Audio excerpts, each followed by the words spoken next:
ভটিয়াঘাটা উপজেলা গণ অধিকার পরিষদের কার্যালয় উদ্বোধনী অনুষ্ঠান।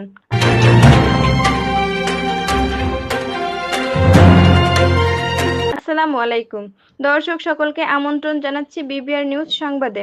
ভটিয়াঘাটা প্রতিনিধি মোহাম্মদ ইমরান হোসেনের পাঠানো তথ্যচিত্রে বিস্তারিত নিয়ে সাথে আছি আমি আফসানা জাফর মিম।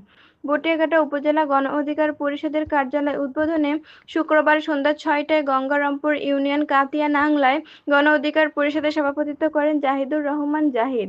সভাপতি ভটিয়াঘাটা উপজেলা গণ অধিকার পরিষদের সম্ভাব্য এমপি প্রার্থী। সঞ্চালনা করেন মোহাম্মদ শাকিল আহমেদ, সাধারণ সম্পাদক উপজেলা গণ অধিকার পরিষদ। প্রধান অতিথি হিসেবে উপস্থিত ছিলেন সভাপতি গণ অধিকার পরিষদ খুলনা মহানগর ও স্বাস্থ্য বিষয়ক সম্পাদক কেন্দ্রীয় কমিটি মোহাম্মদ বিল্লাল হোসেন। শুভ উদ্বোধন করেন খুলনা জেলার গণ অধিকার পরিষদের সম্মানিত সভাপতি জিএম আজিজুল ইসলাম।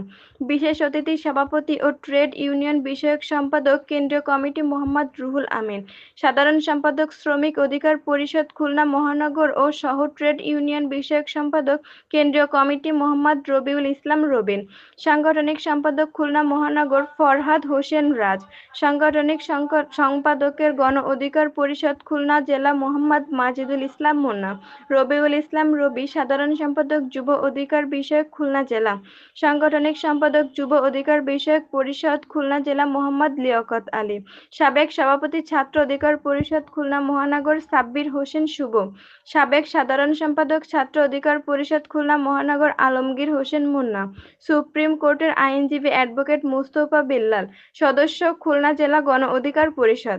আরও উপস্থিত ছিলেন ভটিয়াঘাটা গণ অধিকার পরিষদের সিনিয়র সহ সভাপতি মোহাম্মদ তৌহিদুল ইসলাম তৌহিদ ও সাংগঠনিক সম্পাদক মোহাম্মদ মিঠু তালুকদার ও দপ্তর সম্পাদক মোহাম্মদ ইকরামুল শেখ, গণমাধ্যম বিষয়ক সম্পাদক ফয়সাল রহমান ও দাকব উপজেলা যুব অধিকার পরিষদের সভাপতি রিয়াজুল ইসলাম সোহাগ সহ সকল অঙ্গ সহযোগী সংগঠনের নেতাকর্মী ও স্থানীয় ব্যক্তিবর্গ উপস্থিত ছিলেন।